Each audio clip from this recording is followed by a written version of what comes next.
This is gonna be my first video on my new channel.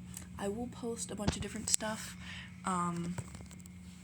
This will not be the only thing that I post, but I just finished reading The Great Gatsby for, you can't see that because my lighting down here is atrocious. Actually, hold on, wait. Okay, that's a lot better. So I just finished reading The Great Gatsby for class. Due to some unfortunate situations,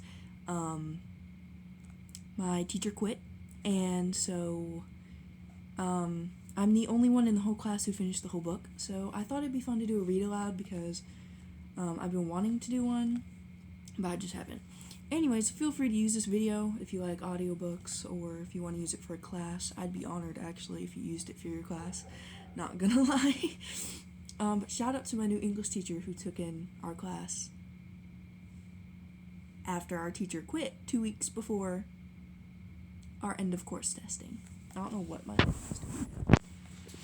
Anyway, so I thought I would read this, and I will do one video per chapter. So, yeah, because these chapters are really long. So, let's get started. Chapter 1. In my younger, more vulnerable years, my father gave me some advice that I've been turning over in my mind ever since. Whenever you feel like criticizing anyone, he told me, just remember that all the people in this world haven't had the advantages that you've had. He didn't say any more, but we've always been unusually communicative in a reserved way, and I understood that he meant a great deal more than that. In consequence, I'm inclined to reserve all judgments, a habit that has opened up many curious natures to me and also made me the victim of not a few veteran bores. The abnormal mind is quick to detect and attach itself to this quality when it appears in a normal person. And so it came about that in college I was unjustly accused of being a politician, because I was privy to the secret griefs of wild, unknown men. Most of the confidences were unsought. Frequently I have feigned sleep, preoccupation, or a hostile levity, when I realized by some unmistakable sign that an intimate revelation was quivering on the horizon. For the intimate revelations of young men, or at least the terms in which they express them, are usually plagiaristic and marred by obvious suppressions. Reserving judgments is a matter of infinite hope. I am still a little afraid of missing something if I forget that, as my father snobbishly suggested, that I snobbishly repeat, a sense of fundamental decencies is parceled out unequally at birth. And, after boasting this way of my tolerance, I come to the admission that it has a limit. Conduct may be founded on the hard rock or the wet marshes, but after a certain point, I don't care what it's founded on. When I came back from the East last autumn, I felt that I wanted the world to be in uniform and had a sort of moral attention forever. I wanted no more rigorous excursions with privileged glimpses into the human heart. Only Gatsby, the man who gives his name to this book, was exempt from my reaction. Gatsby, who represented everything for which I have unaffected scorn. If personality is an unbroken series of successful gestures, then there was something gorgeous about him, something heightened sensitivity to the promises of life. As if he were related to one of those intricate machines that register earthquakes 10,000 miles away. This responsiveness had nothing to do with that flabby impressionability which is dignified under the name of the creative temperament. It was an extraordinary gift for hope, a romantic readiness such as I have never found in any other person, and which it is not likely I shall ever find again. No, Gatsby turned out all right at the end. It is what preyed on Gatsby, what foul dust floated in the wake of his dreams that temporarily closed out my interest in the abortive sorrows and short-winded elations of men. My family have been prominent, well-to-do people in this Middle Western city for 3 generations. The Carraways are something of a clan, and we have a tradition that we're descended from the Dukes of Beckel. I don't know how to say that. Excuse me. But the actual founder of my line was my grandfather's brother, who came here in 1951, sent a substitute to the Civil War, and started the wholesale hardware business that my father carries on today. I never saw this great uncle, but I'm supposed to look like him, with special reference to the rather hard-boiled painting that hangs in Father's office. I graduated from New Haven in 1915, just a quarter of a century after my father, and a little later I participated in that delayed Teutonic migration known as the Great War. I enjoyed the counter raids so thoroughly that I came back restless. Instead of being the warm center of the world, the Middle West now seemed like the ragged edge of the universe. So I decided to go east and learn the bond business. Everybody I knew was in the bond business, so I supposed I could support one more single man. All my aunts and uncles talked it over as if they were choosing a prep school for me, and finally said, "Why, yes," with a very grave, hesitant faces. Father agreed to finance me for a year, and after various delays I came east, permanently, I thought, in the spring of 22. The practical thing was to find rooms in the city, but it was a warm season, and I had just left a country of wide lawns and friendly trees, so when a young man at the office suggested that we take a house together in a commuting town, it sounded like a great idea. He found the house, a weather-beaten cardboard bungalow at $80 a month, but at the last minute the firm ordered him to Washington, and I went out to the country alone. I had a dog, at least I had him for a few days until he ran away, and an old Dodge and a Finnish woman who made my bed and cooked breakfast and muttered Finnish wisdom to herself over the electric stove. It was lonely for a day or so until one morning some man, more recently arrived than I, stopped me on the road. "How do you get to West Egg Village?" he asked helplessly. I told him, and as I walked on I was lonely no longer. I was a guide, a pathfinder, an original settler. He had casually conferred on me the freedom of the neighborhood. And so with the sunshine and the great bursts of leaves growing on the trees, just as things grow in fast movies, add that familiar conviction that life was beginning over with the summer. There was so much to read, for one thing, and so much fine health to be pulled down out of the young, breath-giving air.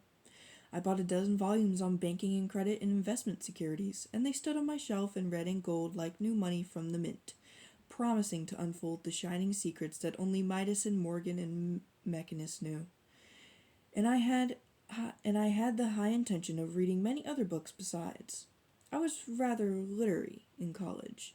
One year I wrote a series of very solemn and obvious editorials for the Yale News, and now I was going to bring back all such things into my life and become again that most limited of all specialists, the well-rounded man. This isn't just an epigram. Life is much more successfully looked at from a single window, after all. It was a matter of chance that I should have rented a house in one of the strangest communities in North America. It was on that slender Ritterus Island which extends itself due east of New York, and where there are, among other natural curiosities, two unusual formations of land. 20 miles from the city, a pair of enormous eggs, identical in contour and separated only by a courtesy bay, jut out into the most domesticated body of salt water in the Western Hemisphere, the great wet barnyard of Long Island Sound.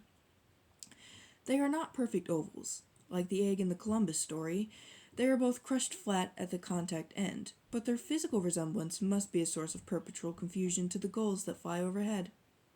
To the wingless, a more arresting phenomena is their dissimilarity in every particular except shape and size. I lived at West Egg, the less fashionable of the two, though this is a most superficial tag to express the bizarre and not a little sinister contrast between them. My house was at the very tip of the egg, only 50 yards from the Sound, and squeezed between two huge places that rented for $12,000 or $15,000 a season. The one on my right was a colossal affair by any standard. It was a factual imitation of some Hotel de Ville in Normandy, with a tower on one side, spanking new under a thin beard of raw ivy in a marble swimming pool, and more than 40 acres of lawn and garden. It was Gatsby's mansion. Or, rather, as I didn't know Mr. Gatsby, it was a mansion, inhabited by a gentleman of that name. My own house was an eyesore, but it was a small eyesore, and it had been overlooked, so I had a view of the water, a partial view of my neighbor's lawn, and the consoling proximity of millionaires, all for $80 a month. Across the Courtesy Bay, the white palaces of fashionable East Egg glittered along the water, and the history of the summer really begins on the evening I drove over there to have dinner with the Tom Buchanans. Daisy was my second cousin once removed, and I'd known Tom in college, and just after the war I spent 2 days with them in Chicago. Her husband, among various physical accomplishments, had been one of the most powerful ends that ever played football at New Haven, a national figure in a way. One of those men who reach such an acute, limited excellence at 21 that everything afterwards savors of anticlimax. His family were enormously wealthy. Even in college, his freedom with money was a matter for reproach. But now he'd left Chicago and come east in a fashion that rather took your breath away. For instance, he'd brought a don he I can't speak today, I apologize. He brought down a string of ponies from Lake Forest. It was hard to realize that a man in my own generation was wealthy enough to do that. Why they came east, I didn't know. They had spent a year in France for no particular reason, and then drifted here and there unrestfully whenever people played polo and were rich together. This was a permanent move, said Daisy over the telephone, but I didn't believe it. I had no sight into Daisy's heart, but I felt that Tom would drift on forever seeking, a little wistfully, for the dramatic turbulence of some irrevocable football game. And so it happened that on a warm, windy evening I drove over to East Egg to see two old friends whom I scarcely knew at all. Their house was even more elaborate than I expected, a cheerful red and white Georgian colonial mansion overlooking the bay.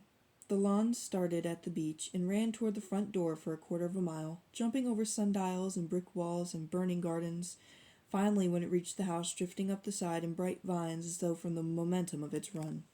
The front was broken by a line of French windows, glowing now with reflected gold and wide open to the warm, windy afternoon, and Tom Buchanan in riding clothes was standing with his legs apart on the front porch. He had changed since his New Haven years. Now he was a sturdy, straw-haired man of 30 with a rather hard mouth and a supercilious manner. Two shining, arrogant eyes had established dominance over his face and gave him the appearance of always leaning aggressively forward. Not even the effeminate swank of his riding clothes could hide the enormous power of that body. He seemed to fill those glistening boots until he strained the top lacing, and you could see a great pack of muscles shifting when his shoulder moved under his thin coat. It was a body capable of enormous leverage. A cruel body. I would just like to pop in really quick and say I apologize for all the barking going on in the background. We have 9 dogs. My grandma just got home, so they're all barking right now. Sincerely apologize. No one is getting hurt, I promise. His speaking voice, a gruff, husky tenor, added to the impression of fractiousness he conveyed. There was a touch of paternal contempt in it, even towards people he liked. And there were men at New Haven who hated his guts. Now, don't think my opinion on these matters is final, he seemed to say, just because I'm stronger and more of a man than you are. We were in the same senior society, and while we were never intimate, I always had the impression that he approved of me and wanted me to like him with some harsh, definite wistfulness of his own. We talked for a few minutes on the sunny porch. "I've got a nice place here," he said, his eyes flashing about restlessly. Turning me around by one arm, he moved a broad, flat hand along the front vista, including in its sweep a sunken Italian garden, a half-acre of deep, pungent roses, and a snub-nosed motorboat that bumped the tide offshore. It belonged to the domain, the oil man. He turned me around, politely and abruptly. "We'll go inside." We walked through a high hallway into a bright, rosy-colored space, fragilely bound into the house by French windows at either end. The windows were ajar and gleaming white against the fresh grass outside that seemed to grow a little way into the house. A breeze blew through the room, blue curtains in at one end and out the other like pale flags, twisting them up toward the frosted wedding cake of the ceiling, and then rippled over the wine-colored rug, making a shadow on it as wind does on the sea. The only completely stationary object in the room was an enormous couch on which 2 young women were buoyed up as though upon an anchored balloon. They were both in white, and their dresses were rippling and fluttering as if they had just been blown back in after a short flight around the house. I must have stood for a few moments listening to the whip and snap of the curtains and the groan of a picture on the wall. Then there was a boom as Tom Buchanan shut the rear windows and caught the wind died out about the room. And the caught wind died out about the room, sorry. And the curtains and the rugs and the 2 young women ballooned slowly to the floor. The younger of the 2 was a stranger to me. She was extended full length at at her end of the divan, completely motionless, and with her chin raised a little as if she were balancing something on it, which was quite likely to fall. If she saw me out of the corner of her eye, she gave no hint of it. Indeed, I was almost surprised into murmuring an apology for having disturbed her by coming in. The other girl, Daisy, made an attempt to rise. She leaned slightly forward with a conscientious expression. Then she laughed, an absurd, charming little laugh, and I laughed too and came forward into the room. "I'm paralyzed with happiness." She laughed again, as if she said something very witty, and held my hand for a moment, looking up into my face, promising that there was no one in the world she so much wanted to see. That was the way she had. She hinted in a murmur that the surname of the balancing girl was Baker. I've heard it said that Daisy's murmur was only to make people lean toward her, an irrelevant criticism that made it no less charming. At any rate, Miss Baker's lips fluttered. She nodded at me almost imperceptibly, and then quickly tipped her head back again. The object she was balancing had obviously tottered a little and given her something of a fright. Again, a sort of apology arose to my lips. Almost any exhibition of complete self-sufficiency draws a stunned tribute from me. I looked back at my cousin, who began to ask me questions in her low, thrilling voice. It was the kind of voice that the ear follows up and down, as if each speech is an arrangement of notes that will never be played again. Her face was sad and lovely with bright things in it, bright eyes and a bright, passionate mouth. But there was an excitement in her voice that men who cared for her found difficult to forget. A singing compulsion, a whispered, "Listen," a promise that she had done gay, exciting things just a while since, and that there were gay, exciting things hovering in the next hour. I told her how I stopped off in Chicago for a day on my way east, and how a dozen people had sent their love through me. "Do they miss me?" she asked ecstatically. "The whole town is desolate. All the cars have left the rear wheel painted I apologize. The whole town is desolate. All the cars have left the rear wheel painted black as a mourning wreath. And there's a persistent wail all night along the North Shore. I apologize. I don't know what's gotten into me. How gorgeous. Let's go back, Tom. Tomorrow." Then she added irrelevantly, "You ought to see the baby." "I'd like to." "She's asleep. She's 3 years old. Haven't you seen her?" "Never." "Well, you ought to see her. She's..." Tom Buchanan, who'd been hovering restlessly about the room, stopped and rested his hand on my shoulder. "What you doing, Nick?" "I'm a bondman." "Who with?" I told him. "Never heard of them," he remarked decisively. This annoyed me. "You will," I answered shortly. "You will if you stay in the East." "Oh, I'll stay in the East, don't you worry," he said, glancing at Daisy, and then back at me, as if he were alert for something more. I'd be a goddamned fool to live anywhere else. At this point, Miss Baker said, "Absolutely," with such suddenness that I started. It was the first word she had uttered since I came into the room. Evidently, it surprised her as much as it did me, for she yawned and with a series of rapid, deft movements stood up into the room. "I'm stiff," she complained. "I've been lying on that sofa for as long as I can remember." "Don't look at me," Daisy retorted. "I've been trying to get you to New York all afternoon." "No thanks," said Miss Baker to the 4 cocktails just in from the pantry. "I'm absolutely in training." Her host looked at her incredulously.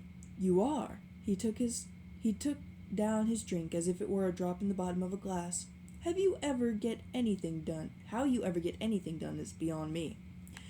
I looked at Miss Baker, wondering what it was she got done. I enjoyed looking at her. She was a slender, small-breasted girl with an erect carriage, which she accentuated by throwing her body backward at the shoulders like a young cadet. Her gray, sun-strained eyes looked back at me with polite, reciprocal curiosity out of a wan, charming, discontented face. It occurred to me now that I had seen her, or a picture of her, somewhere before. "You live in West Egg," she remarked contemptuously. "I know somebody there. I don't know You must know Gatsby." "Gatsby?" demanded Daisy. "What Gatsby?" Before I could reply that he was my neighbor, dinner was announced. Wedging his tense arm imperatively under mine, Tom Buchanan compelled me from the room as though he were moving a checker to another square. Slenderly, languidly, their hands set lightly on their hips, the 2 young women preceded us out onto a rosy-colored porch, open toward the sunset, where 4 candles flickered on the table in the diminished wind. "Why candles?" objected Daisy, frowning. She snapped them out with her fingers. In 2 weeks, it'll be the longest day in the year. She looked at us all radiantly. Do you always watch for the longest day of the year and then miss it? I always watch for the longest day in the year and then miss it. We ought to plan something, yawned Miss Baker, sitting down at the table as if she were getting into bed. All right, said Daisy. What do we plan? She turned to me helplessly. What do people plan? Before I could answer, her eyes fastened with an odd expression on her little finger. Look, she complained. I heard it. We all looked. The knuckle was black and blue. You did it, Tom, she said accusingly. I know you didn't mean to, but you did do it.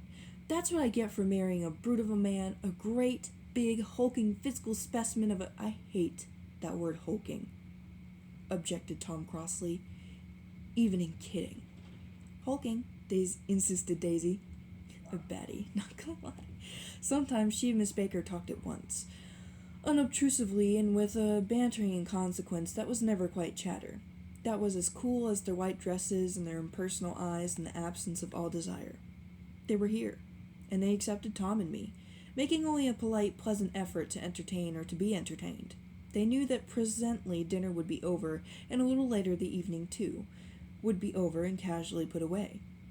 It was sharply different from the West, where an evening was hurried from phase to phase toward its close, in a continually disappointed anticipation or else in sheer nervous dread of the moment itself. You make me feel uncivilized, Daisy, I confessed on my second glass of corky, but rather impressive claret. Can't you talk about crops or something? I meant nothing in particular by this remark, but it was taken up in an unexpected way. Civilization's going to pieces, broke out Tom violently. I've gotten to be a terrible pessimist about things. Have you read The Rise of the Colonial Empires by this man, Goddard? Why, no, I answered, rather surprised by his tone. Well, it's a fine book, and everybody ought to read it. The idea is, if we don't look out, the white race will be utterly submerged. It's all scientific stuff. It's been proved. Tom's getting very profound, said Daisy, with an expression of unthoughtful sadness. He reads deep books with long words in them. What was that word Well, these books are all scientific, insisted Tom, glancing at her impatiently. This fellow has worked out the whole thing. It's up to us, who are the dominant race, to watch out, or these other races will have control of things. We've got to beat them down, whispered Daisy, winking ferociously toward the fervent sun.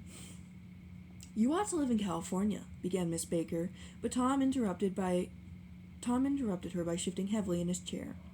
This idea is that we're Nordics. I am, and you are, and after an infinitesimal hesitation, he included Daisy with a slight nod, and she winked at me again. And we've produced all the things that go to make civilization. Oh, science and art and all that. Do you see?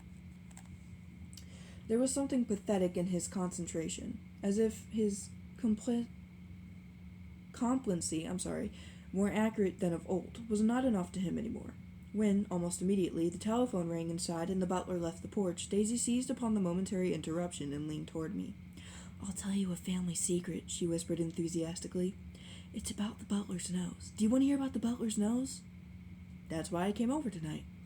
Well, he wasn't always a butler. He used to be the silver polisher for some people in New York that had a silver service for 200 people.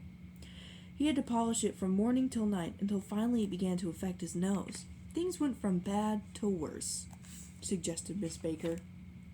Yes, things went from bad to worse until finally he had to give up his position. For a moment the last sunshine fell with romantic affection upon her glowing face. Her voice compelled me forward breathlessly as I listened. Then the glow faded, each light deserting her with lingering regret, like children leaving a pleasant street at dusk.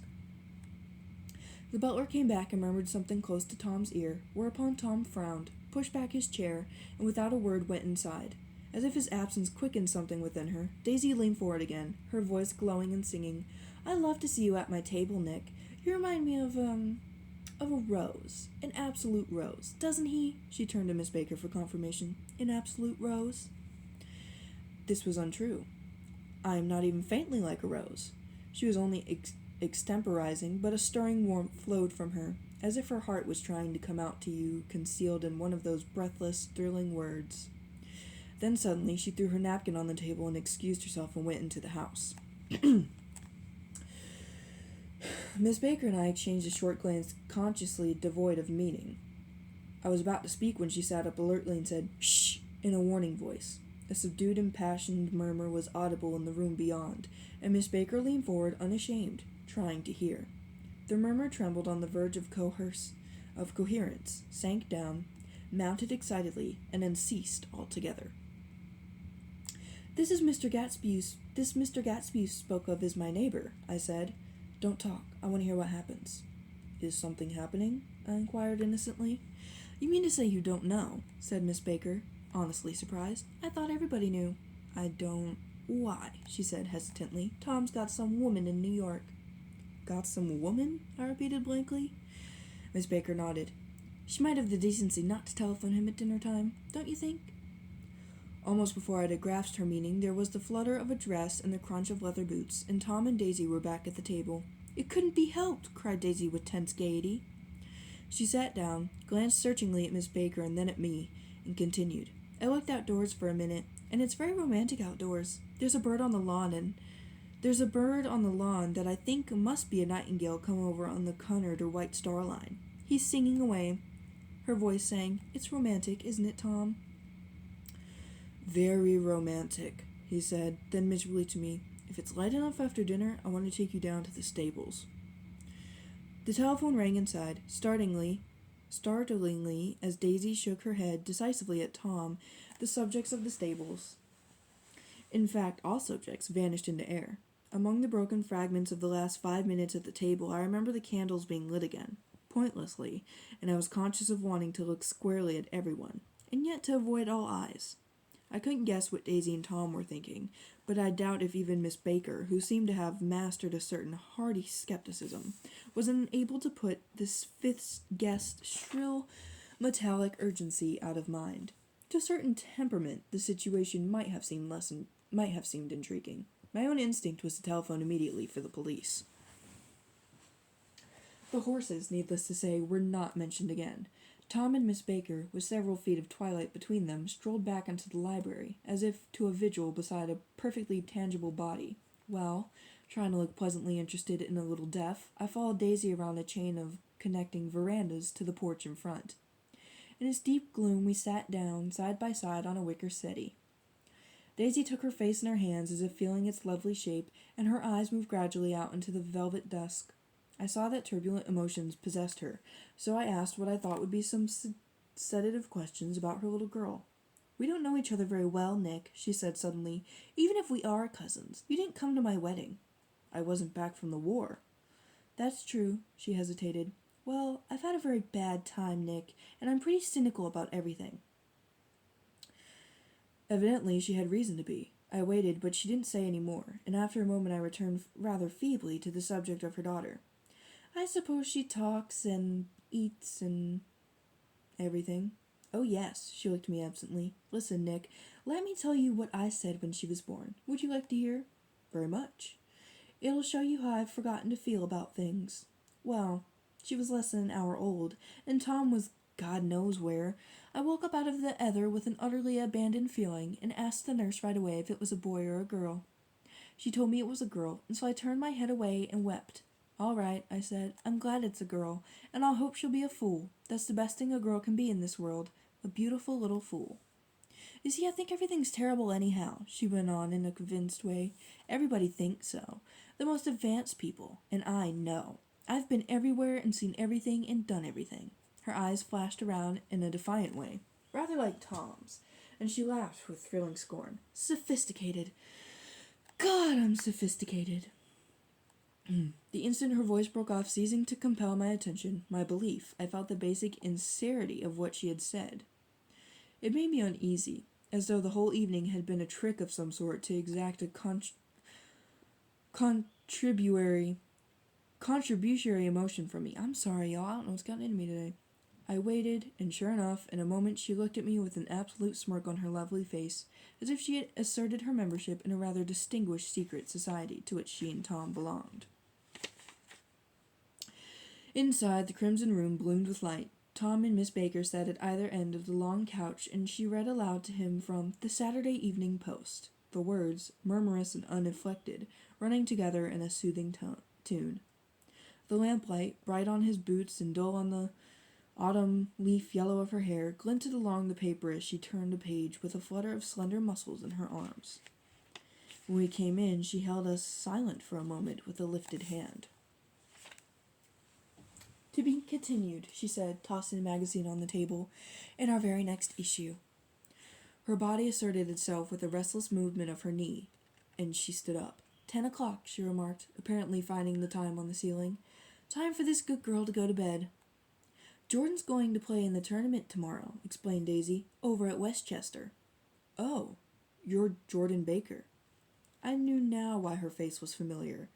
Its pleasing, contemptuous expression had looked out at me from many rotogravure, I just butchered that, pictures of the sporting life at Asheville, and Hot Springs and Palm Beach. I had heard some story of her too, a critical, unpleasant story. But what it was I had forgotten long ago. "Good night," she said softly. "Wake me at 8, won't you?" "If you'll get up." "I will. Good night, Mr. Carraway. See you at noon." "Of course you will," confirmed Daisy. "In fact, I think I'll arrange a marriage. Come over often, Nick, and I'll fling you together. Lock you up accidentally in linen closets and push you out to sea in a boat, and all that sort of thing." "Good night," called Miss Baker from the stairs. "I haven't heard a word." "She's a nice girl," said Tom after a moment. "They oughtn't to let her run around the country this way." "Who oughtn't to?" inquired Daisy coldly. "Her family." "Her family is one on about 1,000 years old. Besides, Nick's going to look after her, aren't you, Nick? She's going to spend lots of weekends out here this summer. I think the home influence will be very good for her." Daisy and Tom looked at each other for a moment in silence. "Is she from New York?" I asked. "From Louisville. Our white girlhood was passed together there. Our beautiful white—" "Did you give Nick a little heart-to-heart talk on the veranda?" demanded Tom suddenly. "Did I?" She looked at me. "I can't seem to remember, but I think we talked about the Nordic race. Yes, I'm sure we did. It sort of crept up on us, and the first thing you know—" "Don't believe everything you hear, Nick," he advised me. I said lightly that I had heard nothing at all, and a few minutes later I got up to go home. They came to the door with me and stood side by side in a cheerful square of light. As I started my motor, Daisy peremptorily called, "Wait! I forgot to ask you something, and it's important. We heard you were engaged to a girl out west." "That's right," corroborated Tom. "We heard that you were engaged. It's a libel. I'm too poor." "But we heard it," insisted Daisy, surprising me by opening up again in a flower-like way. "We heard it from 3 people, so it must be true." Of course I knew what they were referring to, but I wasn't even vaguely engaged. The fact that Gatsby published the bans was one of the reasons I had come east. You can't stop going with an old friend on account of rumors, and on the other hand I had no intention of being rumored into marriage. Their interest rather touched me and made them less remotely rich. Nevertheless, I was confused and a little disgusted as I drove away. It seemed to me that the thing for Daisy to do was to rush out of the house, child in arms, but apparently there were no such intentions in her head. As for Tom, the fact that he had "some woman in New York" was really less surprising than that he had been depressed by a book. Something was making him nibble at the edge of stale ideas, as if his sturdy physical estrogen was no longer nourished his peremptory heart. Already it was deep summer on roadhouse roofs and in front of wayside garages, where new red gas pumps sat out in pools of light, and when I reached my estate at West Egg, I ran the car under its shed and sat for a while on an abandoned grass roller in the yard. The wind had blown off, leaving a loud, bright night, with wings beating in the trees and a persistent organ sound as the full bellows of the earth blew the frogs full of life. The silhouette of a moving cat wavered across the moonlight, and turning my head to watch it, I saw that I was not alone. 50 feet away, a figure had emerged from the shadow of my neighbor's mansion and was standing with his hands in his pockets, regarding the silver pepper of the stars. Something in his leisurely movements and the secure position of his feet upon the lawn suggested that it was Mr. Gatsby himself, come out to determine what share was his of our local heavens. I decided to call him. Miss Baker had mentioned him at dinner, and that would do for an introduction. But I didn't call to him, for he gave a sudden intimation that he was content to be alone. He stretched out his arms toward the dark water in a curious way, and, as far as I was from him, I could have sworn he was trembling. Involuntarily I glanced seaward, and distinguished nothing except a single green light, minute and far away, and far away that might have been the end of a dock. When I looked once more for Gatsby, he had vanished, and I was alone again in the unquiet darkness. Well, that was chapter 1 of The Great Gatsby. Come back tomorrow for chapter 2. I hope you enjoyed my reading. Please ignore the fact that I probably butchered half the words in here. I said them better in my head. Anyway, I hope you enjoyed, and I will see you guys tomorrow for chapter 2. I'll probably make this a playlist on my channel, since I will be posting other videos as well. But yeah. Let me know what you first thought of The Great Gatsby when you read it, because I thought it was going to be boring, because my family members said it was boring, but then I actually read the whole thing in a week, and it was amazing.